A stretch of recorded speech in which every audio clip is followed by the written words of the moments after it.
होऊन गेले, चरित्र त्यांचे पहा जरा, आपण त्यांच्या समान व्हावे हाच सापडे बोध करा, असं काहीतरी वाटणारा असा हा एक लोकनेता होता, मंत्री होता, वेगवेगळी चरित्र वाचायचा. चंद्रकांत दळवीने आता मगाशी उल्लेख केला की खरं म्हणजे आबांच्या ज्या योजना लोकांना माहिती आहेत किंवा ज्यासाठी ते माहिती आहेत, प्रसिद्ध आहेत, त्या योजना तर मोठ्या होत्याच, पण त्याच्यापेक्षा सुद्धा काही महत्त्वाच्या योजना होत्या. चंद्रकांत दळवी, अशा कुठल्या योजना तुम्हाला माहिती आहेत, अशा कुठल्या कल्पना आबांच्या तुम्हाला माहिती आहेत की ज्या तशा फार प्रसिद्धीस पावल्या नाहीत किंवा फार लोकांना माहिती नाही आहेत, पण त्या अत्यंत महत्त्वाच्या होत्या, काय सांगाल?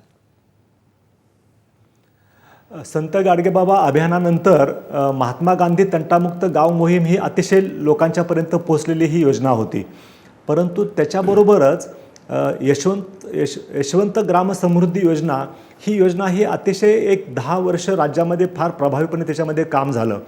अनेक योजनांमधून जर का आपण शिक्षण खात्यामध्ये समजा जर का एखादी शाळा खोली बांधायची असेल तर शिक्षण खात्यामधल्या बजेटमधून ती आल्याशिवाय बांधता येत नसे, किंवा रस्ता गावाला पाहिजे असेल तो रस्त्याचं काम PWDमधून आल्याशिवाय ते करता येत नसे. म्हणून असे अनबंडल्ड अशा प्रकारची एक स्कीम त्यांनी तयार केली होती की त्या गावाला जे करायचं आहे ते त्याला करता आलं पाहिजे. त्या गावातल्या ग्रामसभेने ठराव करायचा आणि त्या योजनेसाठी येणाऱ्या खर्चाच्या 10% किंवा 15% पैसे गावानं वर्गणी द्यायची आणि त्या गावाला जे पाहिजे ते काम त्यांना करता यायचं.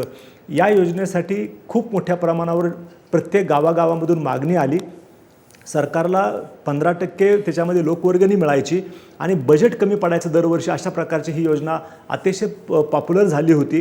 ही एक योजना तितकीशी आबांच्या नावावर आपल्याला जमा झालेली दिसत नाही सर्वसाधारणपणे. अजूनही लोकांच्या दृष्टिकोनातून नव्हे, परंतु आता उज्ज्वल निकम साहेब आहेत किंवा पारसनी साहेब या ठिकाणी आहेत.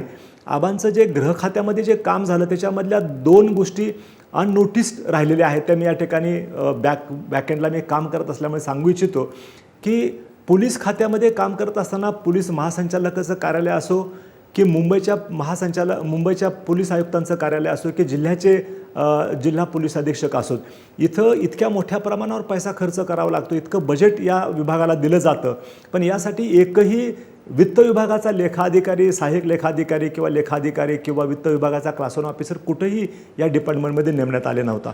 जेव्हा लक्षात आलं की इतक्या मोठ्या प्रमाणावर पैसा खर्च करावा लागतो आणि तो खर्च करण्यासाठी विलंब होण्याचं किंवा बजेट व्यपगत होण्याचं मुख्य कारण लेखाधिकाऱ्याचं मार्गदर्शन या विभागाच्या अधिकाऱ्यांना मिळत नसे. आणि म्हणून आम्ही वित्त विभागाच्या मार्फत एक प्रपोजल तयार केलं, ज्याला माननीय मुख्यमंत्र्यांनी मान्यता दिली आणि आज राज्यामधल्या प्रत्येक पोलीस खात्यामध्ये IGRचं ऑफिस असेल, IGचं ऑफिस असेल, पोलीस महासंचालकाचं ऑफिस असेल, तिथं क्लास 1 आणि क्लास 2 ऑफिसर्स 132 क्लास 1 आणि क्लास 2 ऑफिसरची पदं निर्माण करून या ठिकाणी दिली आणि त्याच्यामुळं या विभागाला दिलेलं बजेट हे वेगानं खर्च करणं शक्य व्हायला लागलं. अजून एक फार महत्त्वपूर्ण योगदान आबांच्या मार्फत झालं म्हणजे ते जेलच्या संदर्भामध्ये. जेलमध्ये जे कैद्यांना अन्न पुरवठा केला जातो या संदर्भामध्ये अनेक वर्षापासून प्रत्येक जेल वाईज त्याचं टेंडर काढलं जायचं किंवा अनेक वर्षापासून तिथं जो पुरवठादार असायचा त्यालाच दरवर्षी काम दिलं जायचं. परंतु आबांच्या जेव्हा हे फिरती करण्यामध्ये आणि जेव्हा जेलला भेट दिल्यानंतर लक्षात आलं की प्रत्येक ठिकाणी वेगवेगळ्या पद्धतीने याची मॅनेजमेंट केली जाते, अनेक ठिकाणी पुरवठा होत नाही, त्यामुळे कैद्यांना पुरेसं जेवण मिळत नाही.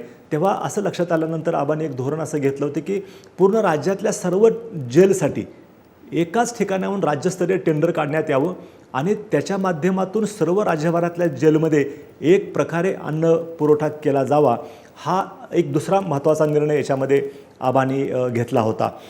आणखी एक महत्त्वाचा निर्णय डान्स बारच्या संदर्भामध्ये एक आपल्याला कल्पना आहे की डान्स बार बंदीच्या संदर्भामध्ये आपल्याला एक त्याला स्थगिती येऊपर्यंतचा भाग आपल्याला माहिती आहे, पण जेव्हा न्यायालयामध्ये त्याला चॅलेंज झालं उच्च न्यायालयामध्ये मुंबईमध्ये आणि त्याच्यानंतर आबा अत्यंत अस्वस्थ होते. जर का कारण स्टे दिल्याबरोबर त्या क्षणापासून ताबडतोबीनं TVवर डान्स बारमधले दृश्य दाखवायला सुरू व्हायचे आणि ते पाहिलं की आबा अत्यंत अस्वस्थ व्हायचे.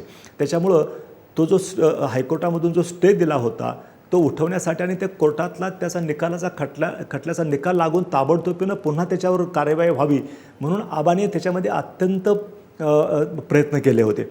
आणि जेव्हा हा खटला उभा राहिला होता त्याने 4 महिने पूर्णपणे हा खटला पूर्णपणे संपोपर्यंत मला असं सांगण्यात आलं होतं की तुम्ही उच्च न्यायालयामध्ये जाऊन सर्व पोलीस अधिकारी आणि सर्व प्रॉसिक्युटर्स आणि AG यांच्याबरोबर समन्वय साधून रोज जे जे काही कोर्टामध्ये होईल, जसं मगाशी उज्ज्वल निकम साहेबांनी सांगितले की स्वतः आर्ग्युमेंटच्या वेळेला जाऊन बसायचे, रोज संध्याकाळी आढावा घ्यायचे की काय काय आर्ग्युमेंट झाली आणि त्याचा सपोर्टसाठी आपल्या पोलीस प्रॉसिक्युटर्सना कुठल्या प्रकारची इन्फॉर्मेशन एव्हिडन्स जमा करून दिला पाहिजे. आणि यासाठी दररोज 4 महिने हे काम मी हायकोर्टमध्ये उपस्थित राहून करत असे. आणि जेव्हा याचा निकाल लागला आणि तेव्हा मी आबांना पहिल्यांदा माहिती दिली, तेव्हा आबांना अतिशय आनंद झाला. परंतु त्याच्यामध्ये पण थोडी हिच होती. पुन्हा हायकोर्टामध्ये सुप्रीम कोर्टामध्ये जावं लागलं. सुप्रीम कोर्टामध्ये पण हा निकाल लागूपर्यंत आबा स्वतः याच्यामध्ये खूप लक्ष घ्यायचे. तर पडद्यामागची ही गोष्ट जी आहे ती कधीच समोर येत नसे. डान्सबार बंदी हा फक्त विषय कळायचा, पण डान्सबार बंदी ती टिकावी आणि ते पुन्हा डान्सबार चालू होऊ नयेत म्हणून आबा जे रात्रंदिवस प्रयत्न करायचे ते फक्त बॅकएंडला पोलीस महासंचालक, मुंबई पोलीस आयुक्त आणि मी स्वतः याच्यामध्ये आम्ही पाहिलेलं आहे.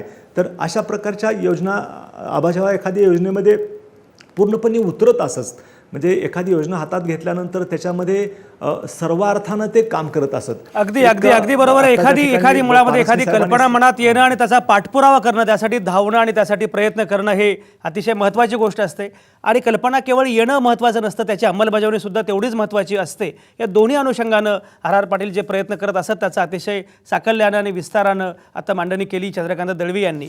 अजित पारसनीस आपल्यासोबत आहेत. अजित पारसनीस, गृहमंत्री म्हणून तुम्ही आबांचं मूल्यमापन कसं कराल? आता मगाशी डान्सबार बंदीचा मुद्दा चंद्रकांत दळवी मांडत होते. असे जे महत्त्वाचे निर्णय आहेत, असे कुठले निर्णय आहेत गृहमंत्री म्हणून की ज्याचा दीर्घकालीन परिणाम होऊ शकतो आणि आबांनी हे महत्त्वाचं काम केलंय गृहमंत्री म्हणून असं तुम्हाला वाटतं? गृहमंत्री म्हणून आबांनी सगळ्यात महत्त्वाची गोष्ट जी केली असेल ती म्हणजे पोलीस खात्यामध्ये त्यांनी जी पारदर्शकता आणली ती फार महत्त्वाची आहे.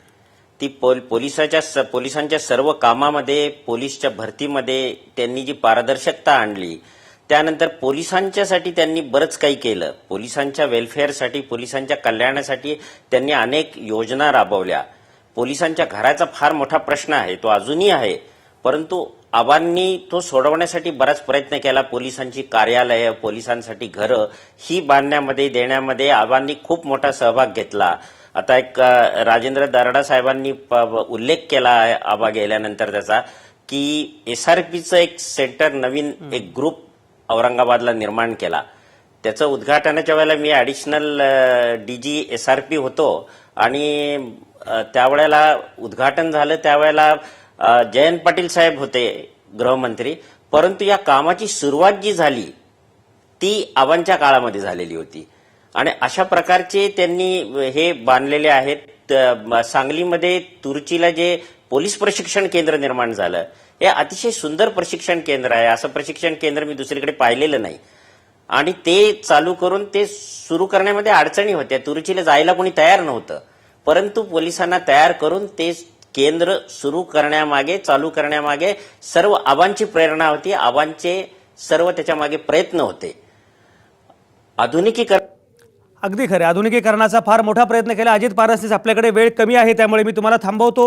उज्ज्वल निकम आपल्या सोबत आहेत. उज्ज्वल निकम, मला शेवटी तुमच्याकडे यायचं आहे आणि आता आपल्याकडे वेळ कमी आहे, पण मला एक सांगा, एकूण आबांकडे एक मंत्री म्हणून, एक माणूस म्हणून तुम्ही खूप जवळून त्यांना पाहिलेलं आहे, अनुभवलेलं आहे. तुम्ही स्वतः वकील आहात, त्यामुळे तार्किक आधारे तुम्ही आबांकडे अगदी नीटपणे बघितलंय. मगाशी तुम्ही त्याचा उल्लेखही केला, पण तुम्ही स्वतः आबांचं मूल्यमापन एक राजकीय नेता म्हणून काय कराल? आणि आता राजकीय नेत्यांनी आबांकडून शिकण्यासारखं काय काय आहे, काय वाटतं?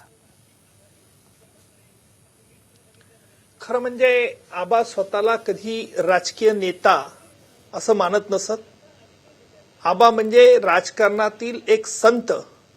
मगाशी दळवी साहेबांनी उल्लेख केला की संत गाडगे बाबा, आणि यांनी पण विश्वासने उल्लेख केला. परंतु आज राजकारणात लोकांची मनं म्हणजे फक्त लोकांची कामं नाहीत, तर तुमच्या बोलण्यातला स्वच्छपणा, आत्मविश्वास आणि कामाचा प्रामाणिकपणा हे जर आज राजकारणातील व्यक्तींनी ठेवलं तर आबांसारखे प्रत्येक व्यक्ती राजकारणातील ही लोकप्रिय होऊ शकते. दुर्दैवाने होतं काय हल्ली राजकारणात, राजकीय लोकांवरचा लोकांचा, सामान्य जनतेचा विश्वास का उडत चालला आहे? कारण नुसतं जमिनीवर पाय टेकणं हे सोडून द्या, परंतु तुमच्या बोलण्यातील आणि तुमच्या वागणुकीतील प्रामाणिकपणा हा प्रत्येक ठिकाणी स्पष्ट व्हायला हवा. तो दुर्दैवाने आज राजकारणात होत नाही आणि त्यामुळे राजकारणाकडे बघण्याची जी काही लोकांची दृष्टी आहे ही दुर्दैवाने बदलत चाललेली आहे. राजकारण हे वाईट नाही, राजकारण हे असं फील्ड आहे की जिथून तुम्हाला अनेक समाजोपयोगी कामं करता येतात. आज आबा गेल्याचा चटका सामान्यातल्या सामान्य माणसापासून तर बड्या रंकापर्यंत प्रत्येकाला होतोय. कारण आबांच्या बोलण्यातील स्वच्छता, मला एक गोष्ट मुद्दामून सांगावीशी वाटते. कारण आबा नुकतेच निवडून आले होते. मला त्यांनी फोन केला, मी आहे वकील साहेब, तुम्हाला वेळ आहे का? मी म्हटलं आहे वेळ. मी आणि मनोरमाला गेलो. मी मनोरमाला गेल्यानंतर आबा एकटेच बसले होते. मी माझ्या मुलालाही बरोबर घेऊन गेलो होतो. अनिकेत त्यांचा खास लाडका होता. अनिकेतही वकिली करतो हायकोर्टात आणि अनिकेतने अमेरिकेत LLM केलं. अनिकेतला ते म्हणत असत, तू इथे प्रॅक्टिस करू नको, तू दिल्लीला सुप्रीम कोर्टात प्रॅक्टिस कर, इथे करू नको. कारण अनिकेतने बराक ओबामाचे बरेचसे किस्से सांगितले, बराक ओबामाच्या निवडणुकीचा भाग कसा घेतला हे सांगितलं, कशा पद्धतीने प्रचार केला हे आबांना सांगितलं आणि आबा वॉज डॅम इम्प्रेस्ड. पण आबांना मी शेवटी जाता प्रश्न विचारला, आबा आता पुढे आमदार म्हणून आपण काय करणार? हा प्रश्न आत्ताच गेल्या 4-5 महिन्यापूर्वीचा आहे. आबा म्हणे, वकील साहेब मी वाट बघतो आहे. म्हटलं कसली? म्हणे मी आता जो विरोधी पक्षात राहून जे मला कार्य करायचं आहे, जे काही सरकारमध्ये असून जे मला काही बोलता येत नव्हतं आणि ते विरोधी पक्षात राहून मला जिथे जिथे लोकोपयोगी कामं आहेत, विशेषतः सरकारवरती असेल, बाकीच्यांवरती असेल, पण मला एक चांगली टीका, सकारात्मक टीका, म्हणजे शब्द मला अजूनही आठवतात. टीका म्हणजे निंदा नालस्ती नाही, तर आबांच्या बोलण्यातून मला जाणवत होतं सकारात्मक टीका. मी मुद्दामून आबांना हसून म्हटलं, आबा पण तुमचा पक्ष मायनॉरिटीमध्ये आलेला आहे, तुम्ही कसं नेतृत्व करणार? मग आबांनी मला हिशोब सांगितला, आमचे लोक इतके आहेत, इलेक्शनच्या अगोदर आमचा प्री अलायन्सचे आमचे 2 लोक निवडून आलेत आणि आमची काँग्रेसपेक्षा मेजॉरिटी होते आणि म्हणून विरोधी पक्ष नेतेपद आमच्याकडे. अशा रीतीचा आबांचा हा एक राहून गेला. दुर्दैवाने आबांच्या मनातली जी सुप्त इच्छा होती की मला विरोधी पक्षनेता म्हणून काही समाजोपयोगी कामं आणखी करायची आहेत, हा मात्र त्यांची इच्छा अतृप्त राहिली. आणि मला वाटतं खरोखर आज आबा आपल्यात नाहीत, पण आबांची मुलं जी स्मिता आहे, दुसरी डॉक्टर आहे, मुलगा आहे, स्मिता देखील अगदी उज्ज्वल निकम तुमच्या भावना पोहोचल्या. प्रत्येकाच्याच मनामध्ये अशा अनेक भावना आहेत. शब्द खरं म्हणजे काय बोलावं, किती बोलावं असा प्रश्न पडतोय. आठवणींचा हिंदोळ आता आपल्यासोबत आहे. उज्ज्वल निकम जसं म्हणाले की सकारात्मक राजकारण हा अतिशय महत्त्वाचा मुद्दा आबांच्या अनुषंगाने आहे. अनेक पत्रकार मित्रांना माहिती आहे, आबांची आई सतत TV समोर असायच्या. आबा दिसतील आणि या निमित्तानं तरी आबांचं दर्शन होईल, त्यांची खुशाली समजेल. आपला आबा आता दिसणारच नाही, हा किती मोठा धक्का असेल त्या माऊलीला. हा धक्का तुम्हाला आहे, हा धक्का मलाही आहे, हा धक्का महाराष्ट्राला आहे. पण आपण लक्षात घेऊ त्या आबांचं वेगळेपण. आबा होते राष्ट्रवादीमध्ये, पण जयंत पाटील, अजित पवार, सुप्रिया सुळे, विजयसिंह मोहिते पाटील यांना असणारा राजकीय वारसा त्यांना नव्हता, राजकीय पार्श्वभूमी नव्हती, तरी ते या पदापर्यंत पोहोचले. सामान्य माणूस राजकारणात येणं, तो या पदावर पोहोचणं ही खरी लोकशाही आहे. आबा ही माणूस होते, अनेकदा चुकले, खूपदा चुकले, पण तो होता आवाज आम आदमीचा, कॉमन मॅनचा. हा आवाज असाच बुलंद करणं हीच खरी श्रद्धांजली आबांना. सकाळ माध्यम समूह, साम आणि आवाज महाराष्ट्राचा यांच्या वतीनं आबांना श्रद्धांजली. नामवंतांचे आभार. तुमच्या आतल्या आवाजासह पाहत आणि ऐकत रहा आवाज महाराष्ट्राचा.